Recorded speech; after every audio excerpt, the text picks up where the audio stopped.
కాకినాడ రామారావుపేట పట్టణ ఆరోగ్య కేంద్రంలో పల్స్ పోలియో కార్యక్రమం రాష్ట్ర వైద్య ఆరోగ్య కుటుంబ సంక్షేమ శాఖ మంత్రి సత్యకుమార్ యాదవ్ ప్రారంభించారు. ఈ సందర్భంగా పలువురు చిన్నారులకు స్వయంగా మంత్రి పోలియో చుక్కలు వేశారు. పోలియో రహిత సమాజ నిర్మాణం కోసం ప్రతి ఒక్కరూ భాగస్వామ్యం కావాలని ఆయన పిలుపునిచ్చారు.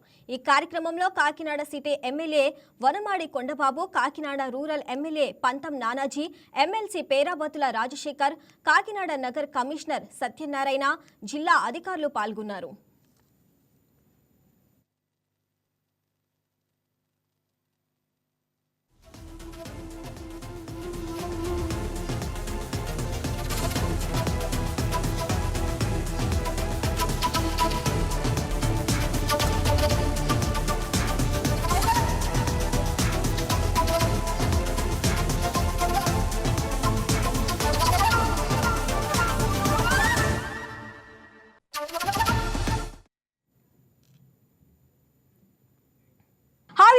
ఈ వీడియో మీకు నచ్చినట్లయితే లైక్ కొట్టి షేర్ చేసి వైకే టీవీని సబ్స్క్రైబ్ చేసుకోండి.